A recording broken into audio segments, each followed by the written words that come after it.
Oh wait, we're making a new video? Okay, let me do something real quick. Alright, I'm good to go. I live on a tiny little dot that's about 1 degree north from the Earth's equator, known as Singapore. And I mean it when I say dot. We even call ourselves the little red dot, like we're Earth's little ant bite or something. We're mostly known as a country in Southeast Asia, but we also count as a city, so sometimes our address lines have Singapore, Singapore written on it. The name's so nice, you say it twice. And when there's a state or province section to fill in, oh man, you're never gonna guess what we put in there. Anyway, I'm here to share some stuff about Singapore to all of you who have yet to experience it yourselves. If you've been here before or if you're a local, please don't judge this video too harshly. Especially if you're a local. Singaporeans can be really scary when they judge. No offense. If I hadn't made it clear enough already, we are small. Tiny. So for such a small country like Singapore, you would probably imagine that it's hard to cater enough room for 6 million people. Wait. 6 million people?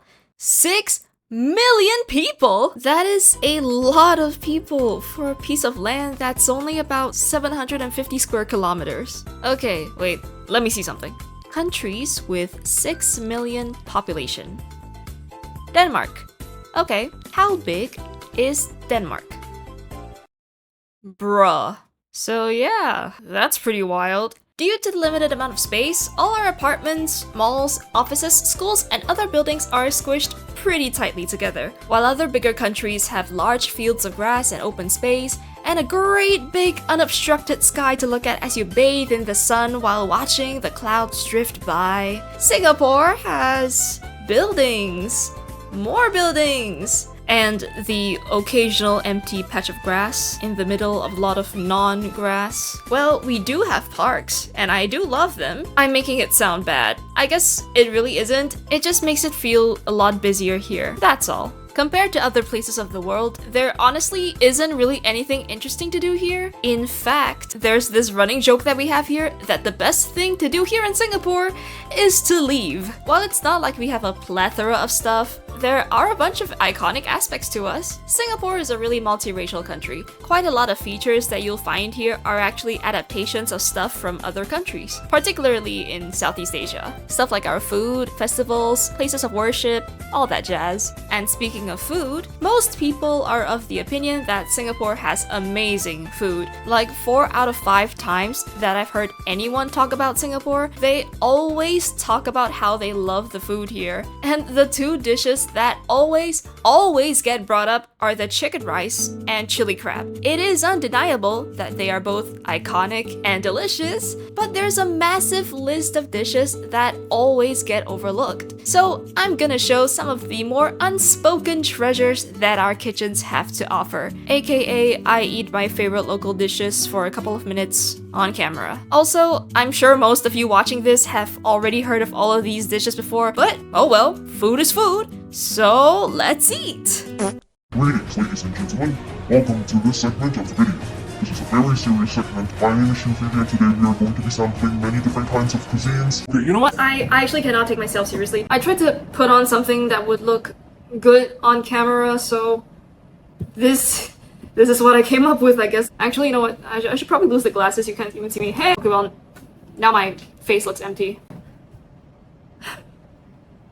You know what?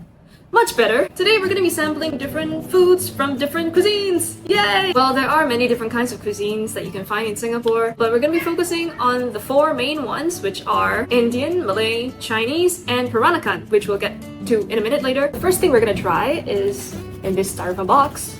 I'll reveal it to you. Oh, look at that! Nasi lemak is a combination of 2 words. Nasi, which means rice, and lemak, which means fat. You know, I always thought as a kid that lemak means coconut because the rice is cooked in coconut milk. But turns out lemak basically just means like the fat from the coconut milk. But yeah, the rice is cooked in coconut milk and pandan leaves to give it that extra oomph of aroma and fragrance. A fried chicken wing. Oh, it's still hot.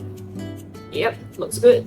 Smells good. Oh wait, by the way, I am eating with my hands. Pretty much most Malay and Indian rice dishes are usually eaten with your hands, typically your dominant hand. We have this large slice of omelette, slice of cucumber. We have that is anchovy, fried anchovies, and that big pile of red over there that I cannot pick up is sambal, chili paste. And on the side, I have this thing. Now this right here is ota. It's wrapped in banana leaf. I do think this is banana leaf.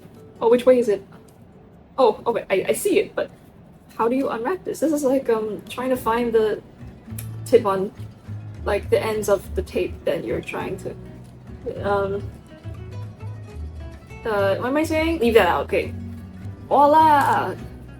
Wow! It is a spicy fish paste. I'm just gonna add that to my rice. Don't mind the camera angle. It's the best thing I can do to show you guys the food. Let's dig in. Nasi lemak is traditionally served on banana leaves. In the recent years, it's become more of these disposable boxes, which is a sad thing because the banana leaf also kind of adds flavor to it, and it's also like pretty sustainable as a packaging since it's pretty hard and like, you know, it biodegrades. So what you do is you take a cup of rice, you put some of that sambal in there. Locals will say I'm not putting enough sambal, but that's because I don't know how spicy this one's gonna be. You put the rice on like a few of your fingers and then the thumb to push it into your mouth. Okay, let's go. Oh my god, wow, that is so good. The rice is so fragrant and the sambal is so spicy. So the rice does have a pretty strong flavor to it. I'm gonna pinch a bit of this ota like that. Ota can be pretty spicy as well, so I'm a little scared. Oh yeah. The flavor that it absorbs from being cooked in the banana leaf always makes ota so much better. It's got a very smooth, kind of pasty texture. My fish keeps falling out. Why did I do this? Grab that omelette. This one is onions, I believe. Oh, that is good. That sambal is strong. I do believe sambal has shrimp paste, so it gives it that extra burst of flavor. Got the fried anchovy. I don't know if you can hear the crunchiness of it. It's very salty. My fish is giving me a headache. It keeps falling. Okay, let's move on to the chicken. Here we go. Okay.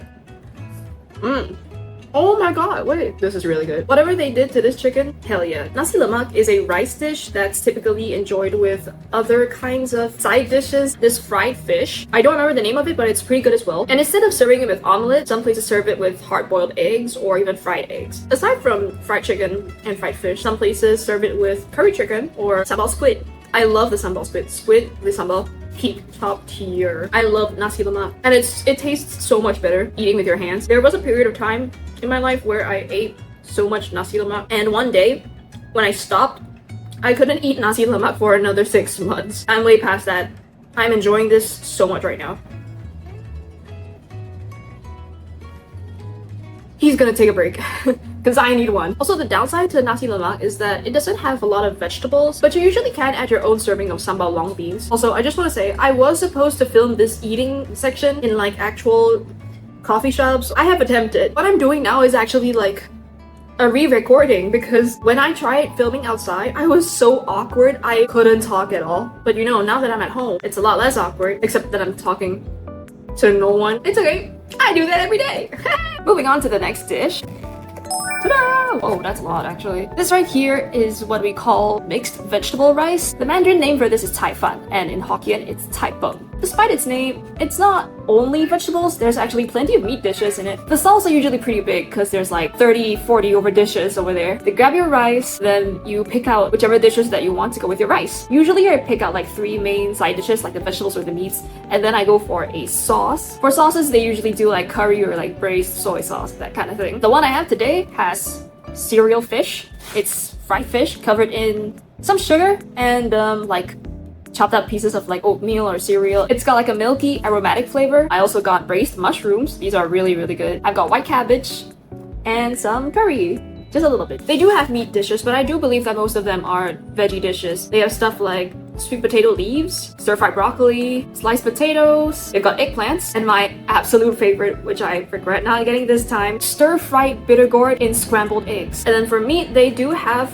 quite an assortment as well, like steamed fish, sweet and sour chicken or pork. Okay, I should probably stop talking and actually get to this. That's the rice with the sauce from the braised mushrooms and the curry. You can also taste the sweetness from the cereal fish in here. It's the mushroom. I do love that the flavor of the braised sauce doesn't overly empower the rest of the mushroom. It's like a good balance. The white cabbage, classic vegetable dish. And of course, not to forget, cereal fish. It looks like regular deep fried fish. It almost tastes like cereal milk. And you get the extra crunch from the little granules of sugar in there as well. So Thai fan isn't necessarily like a traditional dish in the cuisine. It's more of like something you can find pretty much anywhere in Singapore. If you get meat like the fish here, it usually costs more. If you don't bring your own lunchbox, this is literally the packaging you get, styrofoam boxes. It's like a race, you know, between which one gets to you first. The toxic substances from like plastics and styrofoam, or the stress of living here. Alright, let's move on to our next dish, which I am so excited for because it smells so good. Okay, we're back to the low camera angle. This is Indian fish head curry. It looks so red and it smells so good. Got my ladle. If you can see, there's like a mishmash of a bunch of different ingredients. You know what? I should show the fish. You didn't see that. You didn't see that at all. So right here, that's the fish head. That's the eye, the eyeball, the whole mouth with all the little teeth inside. So as you've seen, fish head curry comes in a huge portion. It's usually made for like 2 to 4 people. And there's only one of me right now. Alright, so now we have our plated portion of our fish head curry and some rice as well. You typically eat fish head curry with rice. So take some curry, drown it in the rice. Drown it in the rice? No, like you know what I mean. Oh man, that is rich. You really get like the full experience of spices and the aromas. Like, oh my god. I love that it's tangy. Let's get the tomato. Got the skin and everything. It's all soft because it's been boiled for so long. There we go.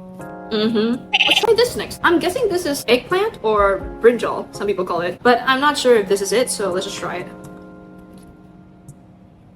it. That is for sure brinjal. Goodbye. The curry is slightly sour. I'm guessing it's from the tomato. It's very aromatic with all the spices and everything. This is a good bowl of fish head curry. And of course, we have to try the fish. There. Nice and fresh. Meaty. Fish head curry is part of the Indian cuisine, but there's also a Chinese version of fish head curry. It's a bit brighter, I guess, the curry. It's less thick as well, like the consistency. The ingredients in there are different as well. There's of course the fish head. There's also okra, brinjal as well, but they do add like bean curd skin or like tofu in there sometimes, and long beans as well. It seems like the Indian version of fish head curry focuses more on the curry itself to make it as aromatic and fragrant as possible, whereas the Chinese fish head curry focuses more on the ingredients in it. We've got the okra. Some people call okra ladies' fingers. If you're a lady and your fingers look like this, you need medical help. Other than fish head curry, there's also a lot of other popular Indian curries like regular fish curry, where it's like pieces of the other parts of the fish. Chicken curry, that's pretty good too. Oh, before I forget, the restaurant also gave us these. These I believe are called papadums. Sorry, I am probably butchering that pronunciation, my bad. They are these like very thin, light, airy crackers. Usually dip them in curry. They are also very fragrant. I'm gonna break one because this piece is pretty big. Aha! There we go. I don't know if you can see. There's like that little thing in the middle. I believe that's a cumin seed. So you just dip it in the curry. That's not a lot, but that's as much as I can get in that one little corner. Listen to how crunchy this is. Oh, that was a lot louder than I expected. So I did a bit of reading. It seems like cumin is not really the main flavor profile. It's more of chickpea, because this is like made of chickpea flour, but there are cumin seeds inside. Papadum is usually served as like a side dish along with most other Indian dishes. Alright, for our final main dish, I guess you can call this like a main dish.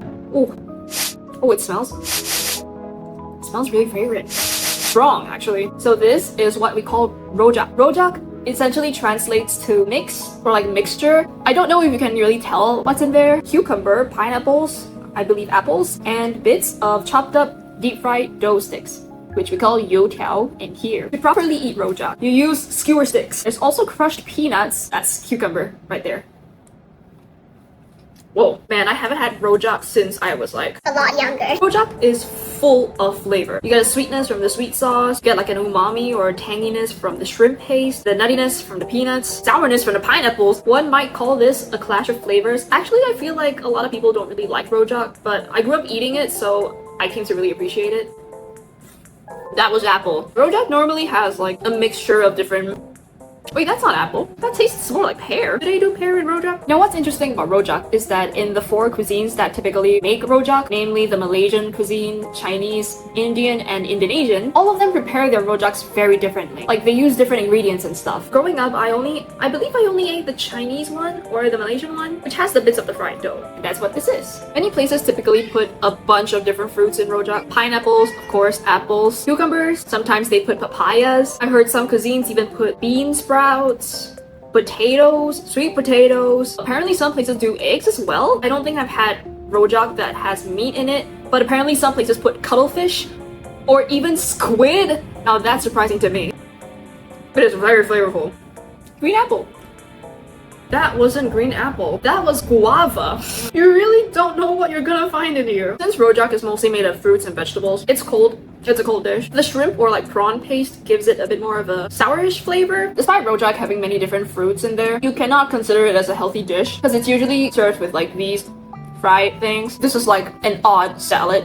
This is yummy. Can I eat this all day though? Maybe not. The flavors are really strong, but I do think it's a dish worth trying. Oh, I forgot to mention. It's also spicy. Not that spicy, it's pretty okay actually. The fish head curry was a lot spicier. Alright, we're all done with the dishes, but we're not done with this segment yet because you can't forget about the snacks! It doesn't look very amazing like this, but trust me, it's good. Now, if you live in Southeast Asia, most of these snacks should be pretty familiar to you. Right, we're starting with pandan cake.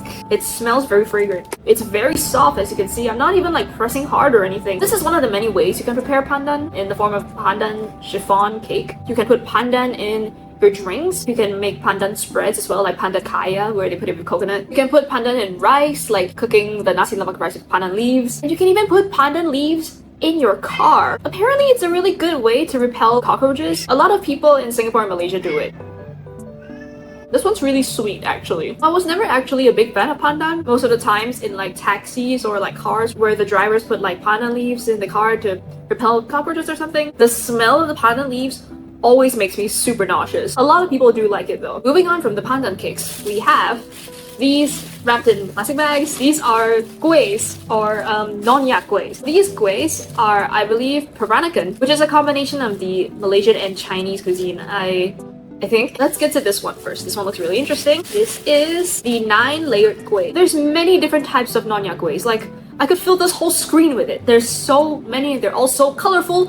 Just like this one. You know, I just realized a lot of Southeast Asian food always involves some form of coconut. Like curries have coconut milk, the rice has coconut milk. This also has coconut. As you can see, it's very sticky, very jelly-like. Let's fully get into this. It's called the 9-layer kueh. You can kind of tell the layers. They're made of rice flour and tapioca. It has that chewy, sticky texture to it. I wouldn't want to compare it with mochi. I'd say the texture of kuehs are pretty different from that of mochi. It's softer, more jelly-like. When I was a kid, I would always eat 9-layer kuehs by peeling each layer off the kueh. There we go. Okay, I've gotten one. Just peel it off. There we go. It looks like a gummy. I always thought it was wrong, but turns out this is actually the proper way to eat it. Most people that I know just take a bite out of it like that, and I thought I was the weird one for actually peeling it. Turns out that is the proper way to eat it because it references what this 9-layer kueh actually symbolizes. Let's eat this first. Notes of coconut, sticky, chewy. Back to the symbolic meaning behind 9-layer kuehs. The reason why it's 9 layers is because apparently each layer represents a different stage in your life, like from birth to the happy moments and the sad moments to finally death. Actually, you know what this reminds me of? It reminds me of those skin diagrams. The cross section of the skin and then they label and describe every feature, like the hair follicle, the epidermis, everything.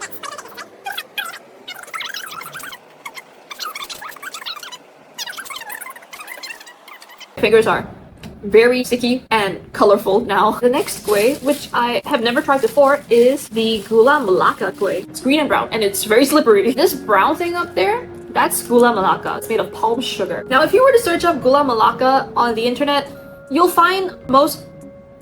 I accidentally split it into two. Let's put that back. I'm sorry. If you were to search up Gula Melaka kueh, you'll find a ton of different things that don't really look like this. That's because there are many different types of Gula Melaka kuehs. The other ones have like jam inside of them or even like coconut shreds on them. But no, this one's just made of, I believe, also rice flour and tapioca. Okay, the longer I hold this, the more it breaks apart. The Gula in Gula Melaka means sugar, and Melaka, which means Malacca, which is a state in Malaysia where Gula Melaka originates from. Okay, let's actually try this. I am a bit scared because I've never tried Gula Melaka in my life.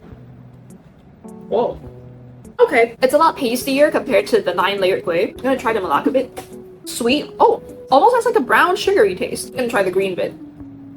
I can't tell what that is. That might just be coconut. This is the state of my hands. You know what it is? I got these kuehs yesterday, so they're not really supposed to be this sticky or melty. So if you're ever gonna try kueh, eat it on a day that you get it. Otherwise, you're It's gonna be a bit messy for you. Those were more of the traditional snacks. But now I'm gonna show you the regular snacks. I mean, you know, the ones like in packages, like chips or something. These are more of like childhood snacks. Like, I grew up with these. We have Mommy Monster.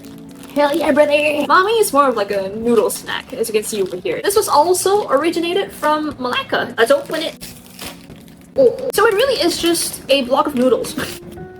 There. You can either just eat it like this, or you crunch it up from the packet. Personally, I prefer to crunch it up, so let's do that. If you were to do this, don't do it with the pack open. It's all broken up into little pieces now. They also have these seasoning packets. You can just sprinkle it in to add to your noodles. Big bunch.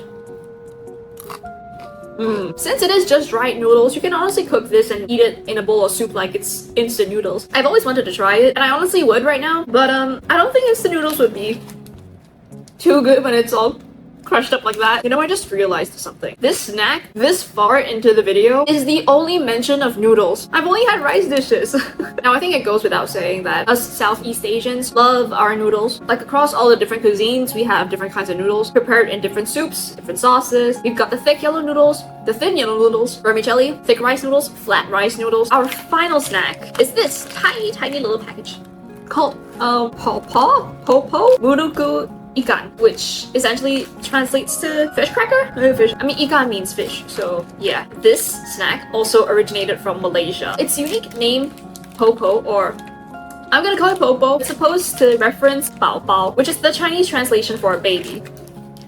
As you can see, the baby's right there. And Muruku in there is actually a reference to a traditional Indian snack called Muruku. It's like these spiral biscuit like crackers. Popo Muruku Ikan is supposed to be a reinvented version of the Indian Muruku, but it's fish flavored. Looks like this. Whoa. It's also made with curry powder, which I didn't know until I researched on this. I ate this so much as a kid, and with that, the food segment has completed. If you live in Singapore, if you're in Southeast Asia in general, you can agree that I barely touched the surface of the food that you can find here. And I didn't even get to the dessert. There is such a large variety, really, that I definitely cannot cover in just one video. There's still a lot more to the rest of this video, so please continue watching. Okay, you can go to the rest of the video now. Go on. Look at how much time is left. Hey, future me editing this, could you please just hurry up and cut this? Apart from our food, another big thing that Singaporeans love to talk about or really complain about is our weather. To call the weather here in Southeast Asia intense is quite an understatement. It'll be scorching, boiling, tremendously hot one moment, and then all it takes is a blink of an eye before we need boats to cross the street. It's literally like a washing machine that's performing the ultimate wash and dry stunt. Every now and then, we get a bunch of monsoon surges when it rains for a few days on end, and it gets pretty chilly. Sometimes it even causes flash floods scattered across the country. I love the rain, especially when the sky gets all dark and cloudy. It does look and feel gloomy, but it's also really cozy and makes me feel at peace. I wish it rained more in Singapore, cause when it's not raining here, you better start praying. It gets really hot here, and it's also super humid most of the time, so you know we're just living our best sweaty lives. It's also a lot worse when there aren't any clouds in the sky, so we're just straight up getting the full HD Mega Deluxe Gold Class experience of sun. And don't even get me started on the bathrooms. The number of times I've had to take a stuffy, humid dump in a stuffy, humid toilet is diabolical. Who needs to build a sauna at home when you could just make your own? Extra stink, extra pain. Doesn't that sound like a joy time? It's pretty warm on most days of the year, so the occasional rain is really nice. We definitely don't have it the worst though. A lot of our neighboring Southeast Asian countries are going through a lot more. Like, Singapore doesn't even begin to compare. Blistering heats, floods, earthquakes, tsunamis, they've really got it all. And it's nuts. Not to mention, there's a lot more non-weather stuff happening in some Southeast Asia countries that's just making living a lot harder for them. Hang in there, my sea friends. You can't really talk about a country without talking about its culture, but I'm not gonna be talking about stuff like religions and ethnicity. I don't think I'm well versed enough in it to talk about it. What I am gonna talk about though is our day-to-day stuff and environment, that kind of culture. If you're familiar with Singapore, and probably even Malaysia, you'll know what choping is. It's essentially just unofficially reserving a table at a hawker center or a coffee shop. Hawker centers are these large buildings with a variety of food and drink stalls inside, with loads of tables and chairs so people could dine there. It's really just an outdoor food court that's thrice as big, and much, much hotter. Seriously, hawker centers on a hot, sunny afternoon with humongous lunch crowds can really test your wits and limits. Anyway, people usually chope seats here by leaving tiny objects on tables or chairs to indicate that they've reserved it for themselves. Just like this, and this seat is now mine. It's also not an official rule that you can't take a seat that's already been choped, but I don't think anyone's had the guts to try. Also, coffee shops can be kinda scary. Every now and then, a staff member from the drink stall would walk around the tables to ask if customers would like something to drink to go with their meals. You tell them what you'd like to drink, and they belt out your order with the mightiest volume you've ever darn heard. I mean, if you think about it, it is an efficient way to get orders going. Like, they wouldn't have to walk back and forth all the time, and the staff at the stall can get a head start at preparing the drinks, but it is scary when people yell that loud.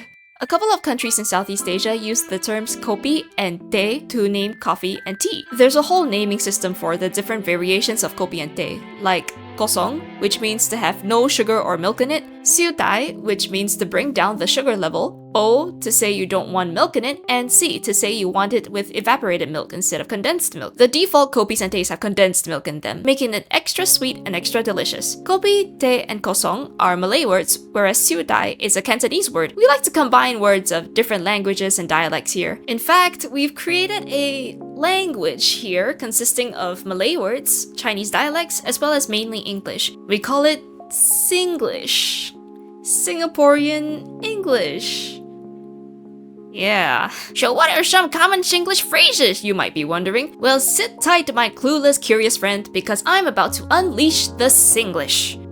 Okay, but if I'm being honest with you, I don't actually use a lot of Singlish in my day-to-day life. Sometimes I even have a hard time keeping up with Singapore TikTok simply because of the insane amount of Singlish words in it. By the way, disclaimer, these ones are just the more common ones I hear people use. That being said, my definitions are probably wrong, so please don't come after me. Thank you. First one we've got is kiasu, which is essentially FOMO but with a twinge of competitiveness. And let me tell you, Singaporeans are very kiasu. It's almost as if it's our thing. Second, we've got kanjiong, which I guess kinda means different things depending on the context, but simply put, it means to be anxious or worried about something. Jialat is a term for something that's in really bad condition or something that you say if you're stuck in a really bad situation. Walao wei is a phrase that people usually say when they're complaining about something out of anger or frustration. And finally, the one I personally find the most interesting, blur like sotong. The blur in this phrase means to be clueless about something, whereas the word sotong means squid in Malay, which is funny to me because I don't think that squids are that clueless at all. These are just a few common Singlish phrases used here, but I bet there is a very extensive list of all the Singlish phrases somewhere out there. And I don't even want to go into the ones used for swearing, though if I had to mention just one, it would be this one for how creative it is.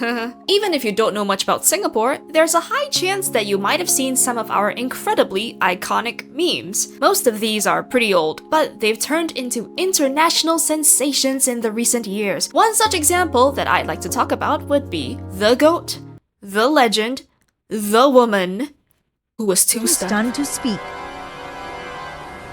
This meme originated from one of Singapore's TV series called Crime Watch. Like the name suggests, it's a show about actual reported cases and the breakdowns of the crimes and stuff. In this particular episode, a guy on a bike helps a woman who Was too stunned to speak. got her necklace snatched away by two other men, but the commentary and the camera cuts and the angles, oh, this is gold! Like, can you believe this came out in 1998? And it became a really big meme in 2021. Similarly, this other clip got really popular in 2021, but I don't think it ever went as viral as the woman who was too stunned to speak. The clip shows two girls arguing at that looks like a playground, I think. And then one of the girls go, You're nothing but a prostitute. and truly, you shouldn't be using that as an insult, but boy did people pop off on TikTok with this audio. And you know what? This clip also came from Crime Watch. I wonder what this says about society. So this third meme is a relatively recent one. Unlike the other two, this one did not come from Crime Watch, but was instead from a live stream by Kiara Kitty. I don't even know what to say about this one. Just watch it. Though, I'm not gonna lie, This one's probably one of my favorites. I don't reply the chat, but every time I reply the chat, it's like all kind of weird ass question like, do you shave your pussy? Okay, I'm gonna stop right there before this video gets flagged for something. Whew, that was a lot I just talked about, but it definitely doesn't cover even 90% of what Singapore's really like. Like how we're always up to date about everyone's drama, because we're literally such a small country that everything everyone's doing everywhere is now everybody's business. That and because we're nosy. Or the way that we're making otters our whole thing because they've been staying with us for a while now. Not that I'm like hating or anything, I love otters, but like, you know, why are we starting to make everything otter themed? Well, if you'd like to find out more about us, there's always the option to come visit us if you aren't on a tight budget. So anytime you're thinking about coming to explore this tiny, small, miniature tiny, small, microscopic small, tiny